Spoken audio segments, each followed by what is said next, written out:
साथियों नमस्कार। आप सभी का चंद्रा ग्लोबल स्टडी के इस प्लेटफॉर्म पर स्वागत है। दोस्तों, हम सब केमिस्ट्री के अनसॉल्व्ड पेपर की बात कर रहे थे, जिसमें पिछली लगातार 3 कक्षाओं में हमने 2023 के सेट 1 को पूरी तरह से सॉल्व कर लिया था। तो इसी श्रृंखला को आगे बढ़ाते हुए आज हम 2023 के सेट 2 347 CB को पूरी तरह से सॉल्व करेंगे। जिन्होंने सेट 1 के नहीं देखा है या नहीं सॉल्व किया है, वो हमारी पिछली वीडियोज को जा करके देख लेंगे और उन वीडियो का लिंक इस वीडियो के डिस्क्रिप्शन में नीचे दे दिया जाएगा। आप वहां से उस पर सीधे जा सकते हैं। तो चलिए समय न गंवाते हुए हम इस श्रृंखला को आज फिर से सॉल्व करते हैं, एक एक करके सारे क्वेश्चनों को। तो हम देखते हैं जो हमारा सेट 2 2023 का है 347 CB, इसमें सबसे पहले दिया गया है बहुविकल्पीय प्रश्न। क्वेश्चन नंबर 1 है बहुविकल्पीय प्रश्न। प्रश्न 1 बहुविकल्पीय प्रश्न।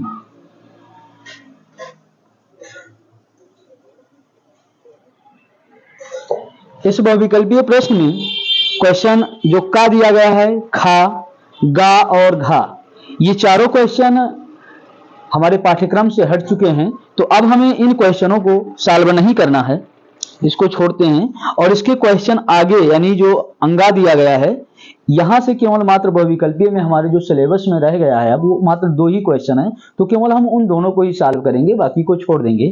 तो देखिए क्वेश्चन नंबर का जो अंगा दिया गया है, अंगा ये क्वेश्चन है विशिष्ट चालकता का मात्रक है। विशिष्ट चालकता का मात्रक है, और यहां पर 4 विकल्प दिए गए हैं। इनमें से आपका जो पहला विकल्प है वो सही है। पहला विकल्प है ohm inverse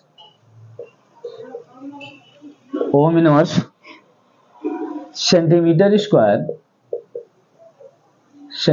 square mole inverse. देखिए वास्तव में अगर बात किया जाए तो ये जो मात्रक यहां पर लिखा हुआ है, ये हमारे मोलर चालकता का मात्रक होता है। किसका है? लैम्डा m का ये मात्रक होता है। विशिष्ट चालकता की अगर मात्रक की बात किया जाए तो यहां पर जो विशिष्ट चालकता का मात्रक होता है वो होता है ओम इनवर्स सेंटीमीटर इनवर्स या ओम इनवर्स या हम सीमेंस लिख देते हैं, सीमेंस मीटर इनवर्स ये होता है। लेकिन चूंकि आपके इसमें ये विकल्प दिया गया है तो ये मोलर चालकता का है मात्रक और ये सही है इसका। चलिए हम दूसरे इसमें चा की बात करते हैं। चा क्वेश्चन है विद्युत अपघट्य पदार्थ नहीं है, यानी नीचे दिए गए 4 विकल्पों में कौन सा ऐसा पदार्थ है जो विद्युत अपघट्य नहीं है। तो इसमें पहला दिया गया है सोडियम क्लोराइड, पूरी तरह से विद्युत अपघट्य है। अमोनियम नाइट्रेट, ये भी विद्युत अपघट्य है। तीसरा दिया गया है नाइट्रिक अम्ल, ये भी विद्युत अपघट्य है। और इसमें नंबर 2 का जो विकल्प है यूरिया, ये आपका विद्युत अपघट्य पदार्थ नहीं है। तो हमारा दूसरा विकल्प सही होगा यूरिया, ये यहां का सही है। तो कुल मिलाकर के इसमें पहला, दूसरा, तीसरा और जो चौथा दिया गया था, ये चारों के चारों आपके सिलेबस में नहीं है, तो हमें इसको नहीं देखना है। अब बात करते हैं क्वेश्चन नंबर 2 की। चलिए क्वेश्चन नंबर 2 को देखते हैं। प्रश्न 2 में देखेंगे पहला क्वेश्चन लिखा है 2 रागी तथा 2 विरागी कोलाइडों के नाम लिखिए। आपके सिलेबस से हट चुका है, नहीं सॉल्व करना है। दूसरा खा है हार्डी सुलजे का नियम, ये भी नहीं है सिलेबस में, नहीं करना है। गा दिया गया है प्रति परासरण का उदाहरण सहित अर्थ स्पष्ट कीजिए। ये आपके दूसरे लेसन जो विलयन है उसका क्वेश्चन है, इसे सॉल्व करना है, हमारे पाठ्यक्रम में है। तो देखिए लिखा हुआ है प्रति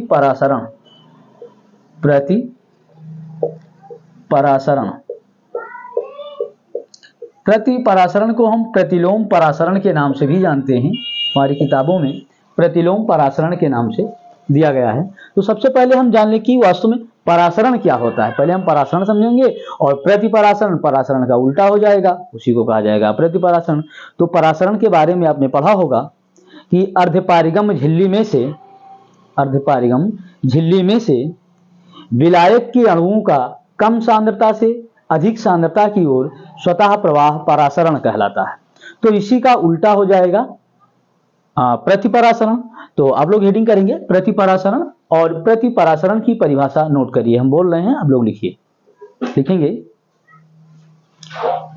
विलायक व विलयन को अर्ध पारिगम्य झिल्ली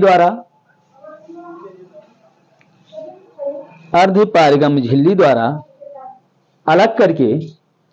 अलग करके यदि विलायक पर परासरण दाब से अधिक, फिर से देखें, यदि विलयन पर, विलायक नहीं, यदि विलयन पर परासरण दाब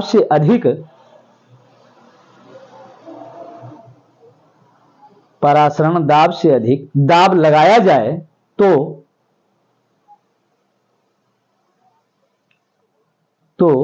विलायक के अणुओं का विलयन से विलायक की ओर जाना प्रतिपरासरण कहलाता है। विलयन से विलायक की ओर, विलायक के अणुओं का विलयन से विलायक की ओर जाना प्रतिपरासरण कहलाता है। तो ये हो गया प्रतिपरासरण। अब इसी में कह रहा है क्वेश्चन में कि उदाहरण सहित समझाइए, तो इसका हम लिख लेंगे उदाहरण, और उदाहरण में लिखेंगे जैसे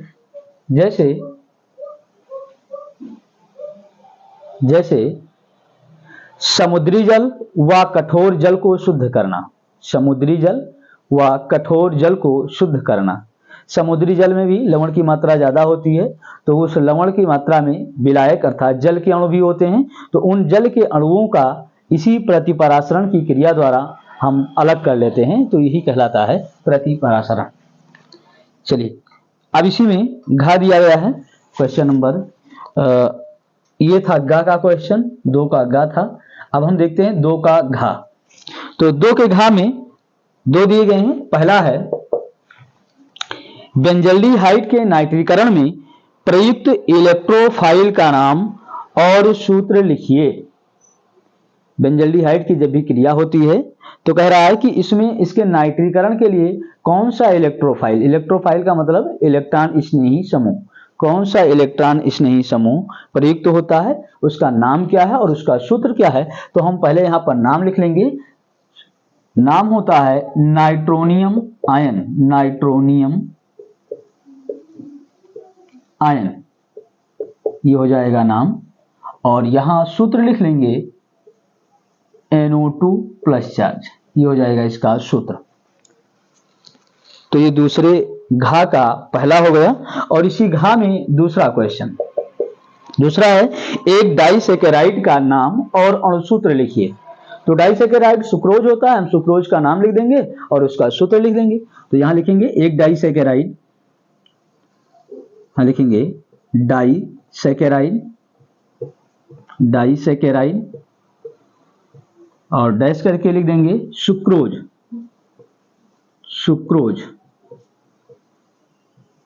और सूत्र यहां लिख देंगे आगे C12H22O11। ये डाइसैकेराइड होते क्या हैं? तो परिभाषा होती है कि वह कार्बोहाइड्रेट इकाइयां जिनका जल अपघटन कराने पर 2 मोनोसैकेराइड इकाइयां प्राप्त हो जाएं, उसी को डाइसैकेराइड के नाम से जाना जाता है। तो ये दूसरे के घा के दोनों हो गए। तो इस तरह से क्वेश्चन नंबर 2 खत्म हुआ। अब आते हैं हम क्वेश्चन नंबर 3 की ओर। तो चलिए इसको नोट कर लीजिए, क्वेश्चन नंबर 3 हम हल करते हैं।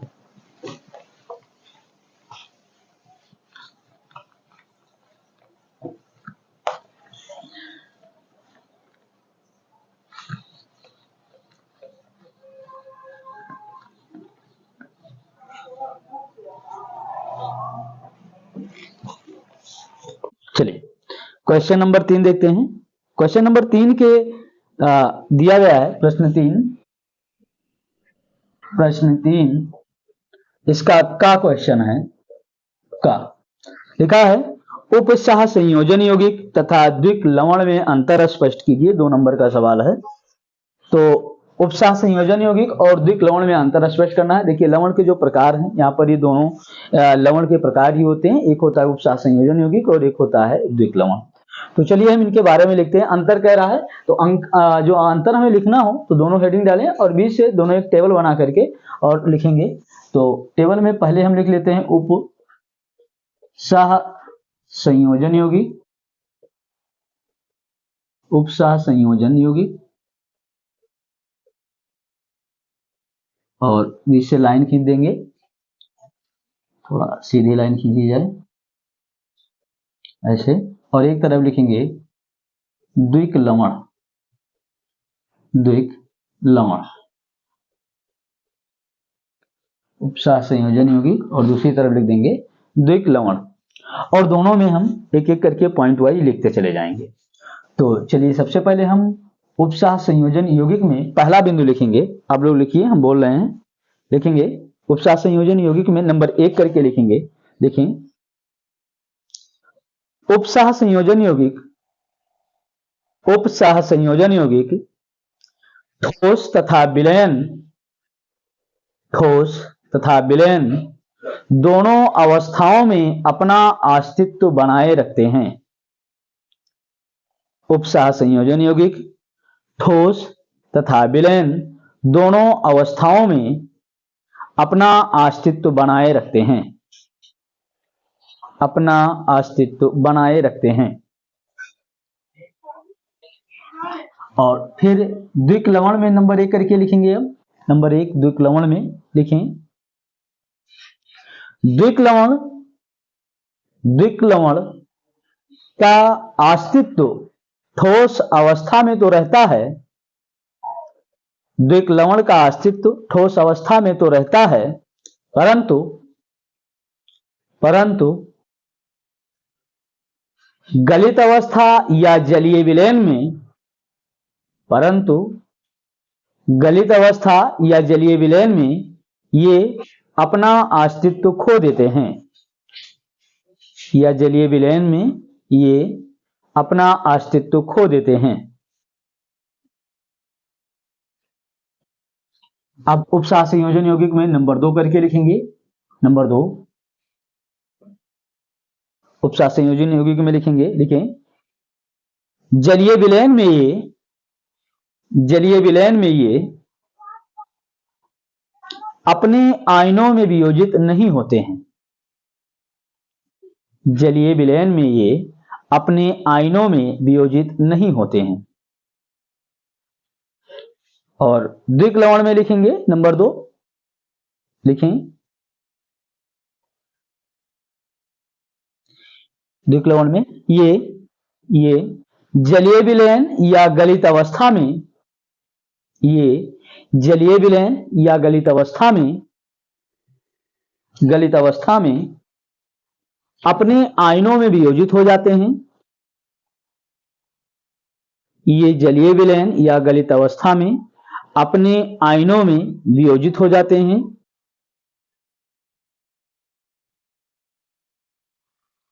तथा इनके आयन अपना गुण प्रदर्शित करते हैं, तथा इनके आयन अपना गुण प्रदर्शित करते हैं।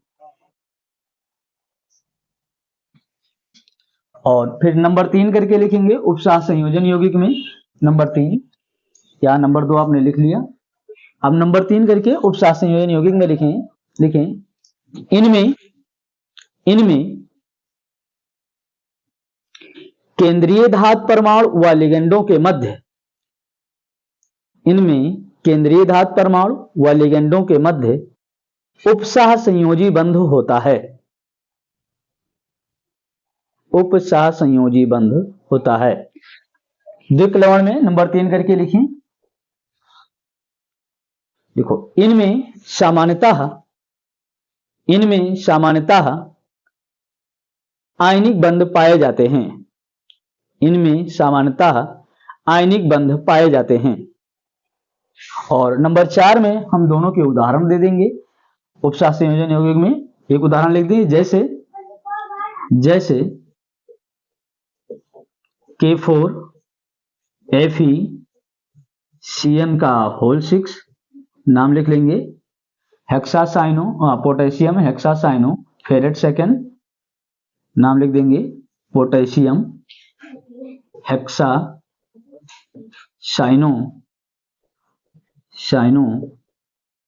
फेरेट सेकेंड आदि कर देंगे। यहीं पर एक उदाहरण, चूंकि 2 नंबर में सवाल है, ज्यादा नहीं लिखना है। और यहां नंबर 4 करके इसका उदाहरण दे देंगे, लिख देंगे जैसे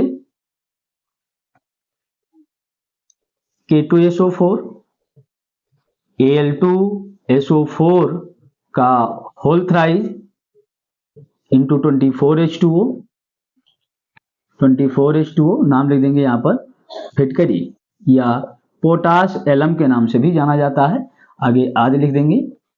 तो ये हो जाएगा आपका दूसरा क्वेश्चन, क्वेश्चन नंबर 3 का इस तरह से ये कंप्लीट होता है।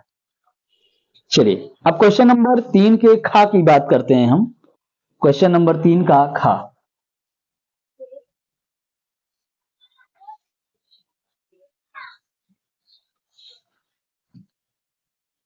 क्वेश्चन नंबर 3 का खा कह रहा है कि NiCN का होल 4 -2 चार्ज में Ni यानी निकिल पर संकरण समझाइए। पर संकरण समझाइए, ये कह रहा है कि इस पर किस प्रकार का, निकिल पर किस प्रकार का संकरण होगा। यहां पर ये आयन दिया गया है हमारा टेट्रासाइनो निकेलेट आयन दिया गया है यहां पर। तो यहां पर ये कह रहा है कि इसमें निकिल जब ये इस तरह से संकुल बनाता है तो निकिल पर किस प्रकार का संकरण होता है, कौन सा संकरण है उसको जानेंगे। तो चलिए हम देखते हैं यहां पर निकिल के संकरण के बारे में बात करते हैं, किस प्रकार का यहां पर संकरण होता है, क्या होता है। तो चलो देखते हैं। ये जो निकिल होता है इसका परमाणु क्रमांक, निकिल परमाणु क्रमांक इसका 28 होता है। अगर हम इसके इलेक्ट्रॉनिक विन्यास की बात करते हैं तो आर्गन इससे पहले होगा, और इसके आगे की अगर विन्यास की बात लिखी जाए तो देखेंगे आप आर्गन के आगे जब इसका विन्यास लिखेंगे तो 3D8 4H2 ये इसका विन्यास होता है, और यहाँ 4P0 होता है, इसमें कोई इलेक्ट्रॉन नहीं होता है। अगर इसमें इनका विन्यास बनाया जाए तो 3D का कुछ इस तरह से बन जाएगा। यहां पर कुंड के नियम से इसमें इलेक्ट्रॉनों का भराव होगा, इस तरह से यहां पर ये दिया जाता है। ऐसे 4s का हो जाएगा, एक कक्षक हो गए, 2 इलेक्ट्रॉन होगा। 4p जो ऑर्बिटल होगा हमारा ये ब्लैंक रहेगा, इसमें कोई इलेक्ट्रॉन नहीं है। लेकिन जब यही निकिल Ni+2 चार्ज बनाता है तो इसमें इलेक्ट्रॉनों की संख्या जो होती है वो 26 रह जाती है, इलेक्ट्रॉनों की संख्या रह जाएगी 26। तो अगर हम इसका लिखेंगे विन्यास तो ये आर्गन होगा, और ये हो जाएगा 3D8 4S0 4P0, इस तरह से हो जाएगा। अब देखें यहां पर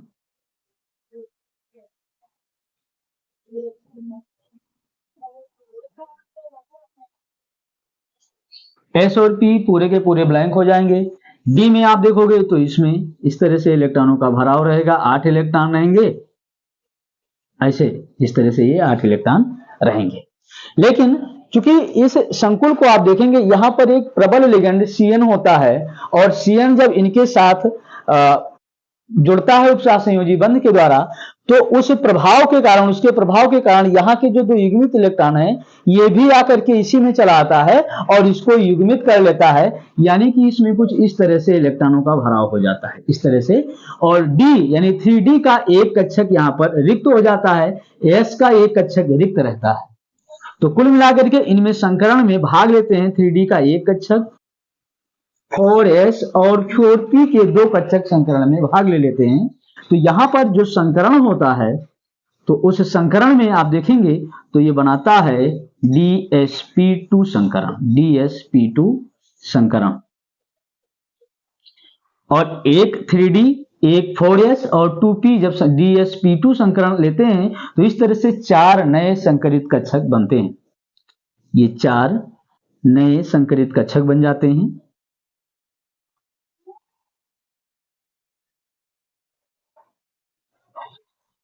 और इन्हीं चारों नए संकरित कक्षकों से उपसह संयोजी बंधों के द्वारा साइनो समूह या साइनाइड Cn माइनस जा करके और उपसह संयोजी बंध बना लेता है, अपना इलेक्ट्रॉन इनको देता है, और यहां पर ये इस तरह से इनमें इलेक्ट्रॉनों का भराव हो जाता है।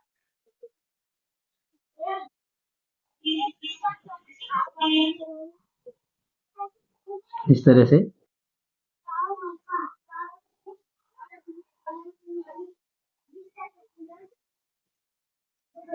तरह से ये यहां पर बन जाता है। तो कुल मिलाकर के इसमें संकरण कौन सा हो रहा है, तो हम कहेंगे कि इसमें DsP2 संकरण हो रहा है, और इसी DsP2 संकरण, निकिल पर DsP2 संकरण हो रहा है, इसी DsP2 संकरण के कारण ये यहां पर बनता है। इसमें कह रहा है क्वेश्चन में कि समझाइए इसमें, तो इसके लिए थोड़ा एक लाइन लिखेंगे यहां पर नीचे। इतना लिखने के बाद में नीचे लाइन से लिखें इसमें, देखो इसमें Cn माइनस प्रबल लिगेंड उपस्थित होने के कारण, इसमें Cn माइनस प्रबल लिगेंड उपस्थित होने के कारण कक्षक में 3D कक्षक में उपस्थित सभी 8 इलेक्ट्रॉन युग्मित हो जाते हैं। 3D कक्षक में उपस्थित सभी 8 इलेक्ट्रॉन युग्मित हो जाते हैं, जिससे 3D का एक कक्षक, कामा 4s तथा 4p के दो कक्षक,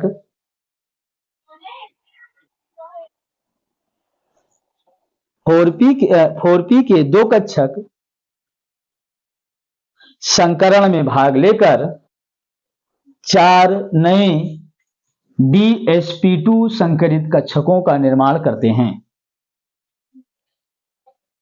DsP2 संकरित कक्षकों का निर्माण करते हैं, जिससे साइनो समूह उपसह संयोजी बंध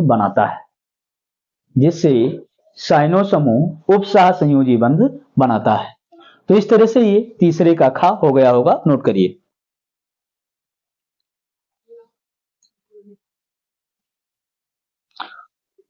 उम्मीद है आपने इसको लिख लिया होगा। तो चलिए हम अगले क्वेश्चन में की ओर बढ़ते हैं।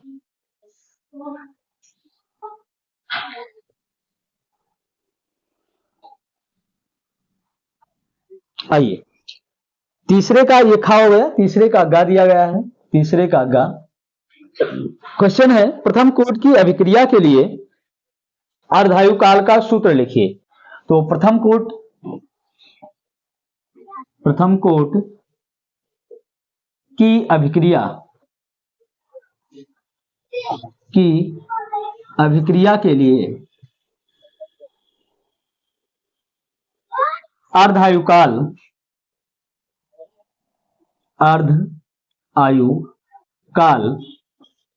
जिसको हम लिखते हैं टी हाफ, तो ये सूत्र होता है टी हाफ बराबर 0.693 बटे के, यही आंसर हो जाएगा 0.693 बटे के, जहां के वेग स्थिरांक है। तीसरे का घा क्वेश्चन दिया गया है। क्वेश्चन है K4 Fe Cn का होल 6 में Fe की आक्सीकरण संख्या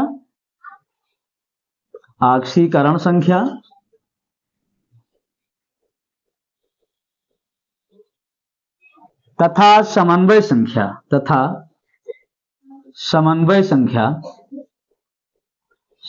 संख्या लिखिए। तो हम यहां पर याद करेंगे, तो जब हम हल करेंगे यहां पर K4 Fe Cn का होल 6, K4 Fe Cn का होल 6, तो यहां पर देखेंगे तो मान लेते हैं पोटेशियम का +1 होता है, 4 है, प्लस Fe का ज्ञात करना x मान लें, साइनो समूह का -1 होता है, 6 है, बराबर 0 हल करोगे तो यहाँ से x बराबर मिलेगा +2। तो हम लिख सकते हैं कि Fe की ऑक्सीकरण संख्या जो होगी वो होगी +2।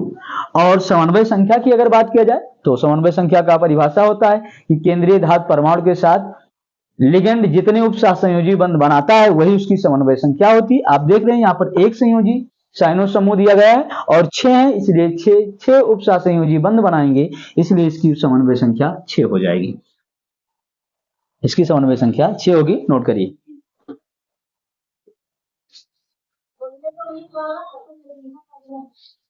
तो उम्मीद है आपको एक क्लास समझ में आई होगी। अगला इसका जो पार्ट है उसको हम फिर अगली कक्षा में डिस्कस करेंगे। तब तक के लिए आप सभी लोग अपना ख्याल रखें। जय हिंद, धन्यवाद।